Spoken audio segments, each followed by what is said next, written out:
Today I'd like to talk to you about position playing. What is position playing? Actually, it's a bit difficult to explain. Once you get the hang of it, it's not very difficult to understand, and all you have to do is just get your fingers used to it, because years of habit, we play all over the fretboard, and sometimes we get lost and things get tangled up, and it's a very common thing.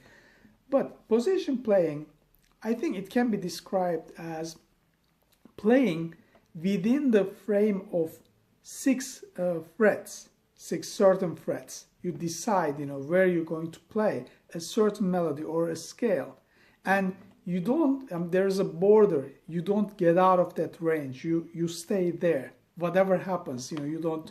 And we tend to go out of that frame usually because of, like if you think of.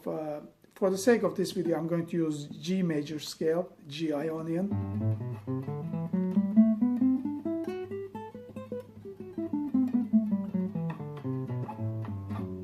Something like that, actually this is kind of, no. What happens is, first let's start, I don't know where to start. First, let's start by naming this frame. How do we give the name? We give it a number of the fret. Let's say, if we were to use the third position, what we do is, we put our first finger, index finger, onto that fret, onto third fret. So one would assume, okay, this is where we start and this is where we end. This is the first fret. Actually, no. This is where we put our index finger, but these six, if we talk about six fret frame, this is the second fret of that 6th fret frame. Actually, the first fret would be 2nd fret, but the name would come from 3rd fret. So we would call it 3rd position. And the placement of left hand fingers would be like, think of it like this. 3rd position, we put our 2nd finger on the 4th fret. 3rd finger on the 5th fret, and these two never go anywhere. Wherever there is a note to be used within this frame, these two fingers always stay. The 2nd finger stays on the 4th fret, and the 3rd finger stays on the 5th fret. So it's like that.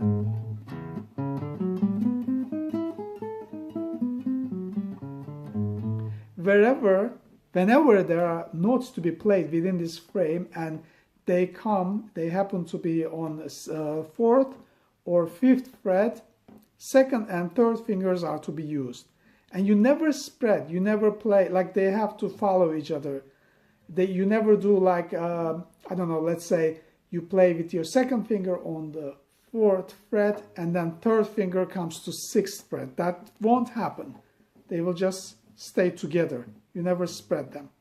However, the 1st and the 4th finger here are the ones which can stretch. So that's why when we play on a 3rd position, our 1st finger will also take the job, like we would take care of notes which are on the 2nd fret. Like this, it can stretch. So these two, 2nd and 3rd, will stay here like this, and then our first index finger, will take care of 3rd fret and the 2nd fret. So it's like this. It can stretch whenever there are notes to be played within this. 2 frets, 2nd and 3rd. The first finger, index finger, is going to handle them. And same goes for the fourth finger.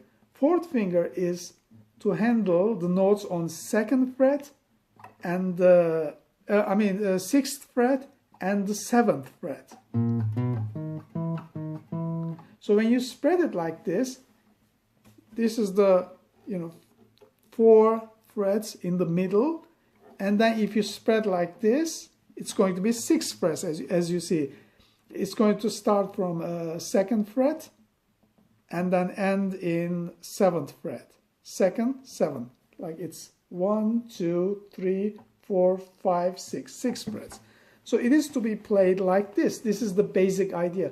Of course, it's going to get more complicated in a way. And I don't want to scare anyone. If you're a beginner, if you've never tried this, don't worry about it. It's just getting used to it. That's all that matters. It's not very complicated. It's just that fingers have. I still tend to play in different places and then sometimes use different fingerings, even though I'm staying within that frame. And I'm going to add some material to explain this better. I'm going to put some tablature and some notes there so that you can slowly analyze what it's about. Okay, let's start by playing G major, G Ionian scale, and apply it to third position. How would we play that? And sometimes we have to change the normal, usual patterns which we got used to, playing for years. Because usually what one guitar player would do when they play scales is like basic scale, up and down, is three notes per string approach. And we can change it a bit here, or we're going to have to change it because we have to stay within the frame of 6 frets. So sometimes we can't use those 3 notes per string. We have to use only 2 so that we can skip to the next string.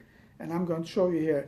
Let's play G Ionian on the third position. It's like going to be, I start with index finger on the 3rd fret, E string. I'm going to put some material, don't worry. I'm going to explain it better with notes and tablatures. So what happens is on E string and on 3rd fret, G, A, B, then again 3, C, D, E,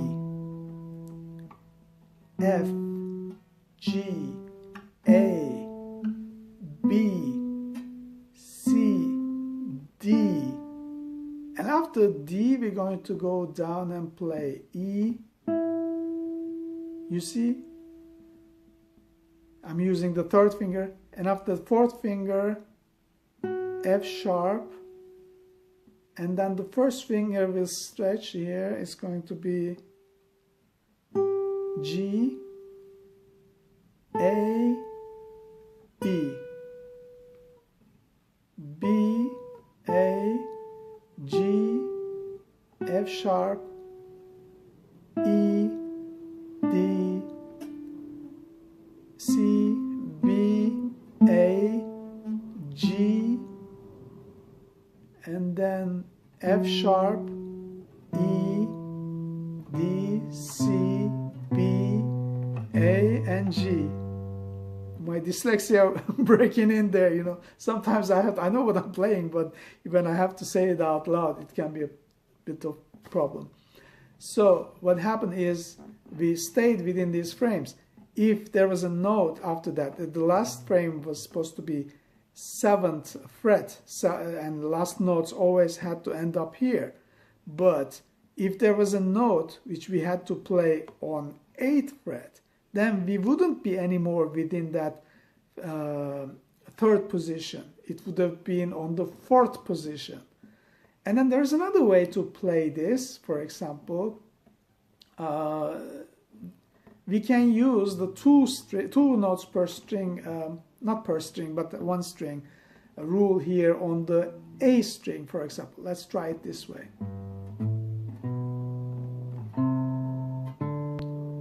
Okay, what we do is like C, D. After that, instead of playing E here, we stretch the 1st finger to 2nd fret on D string and play the E there. So what we have to do next is, this is going to change everything now because we can't play it here anymore. We have to go upwards, you know, like this. And where were we? On E, F sharp, G, and then A is played here instead of here now. And then B, C,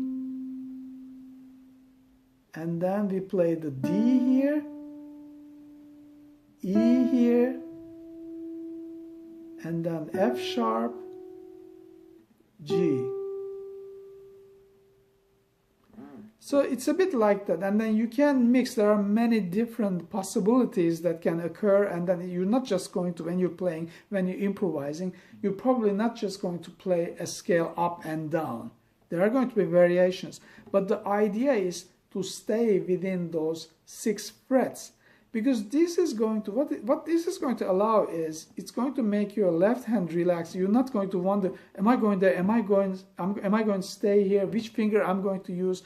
When you get used to playing something over and over, you might have some certain playing and you might not even have to think about it anymore. But especially when you're learning a new tune, when you're learning a new solo, or you're developing something, staying within these 6 frets is very useful. It makes it easier for your left hand and for your brain as well, because you're not wondering, you're not struggling with many different ideas. Although there are many ideas within that frame as well, but it simplifies a lot of things and makes it easier for you to learn. That's the basic idea.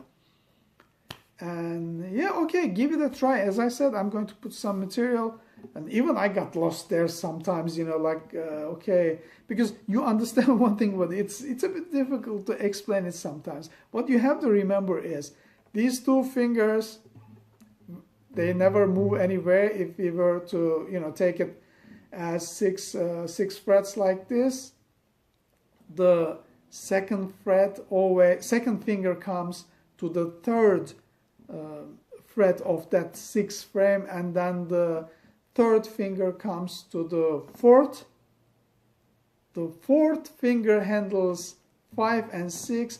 1st finger handles 2 and 1.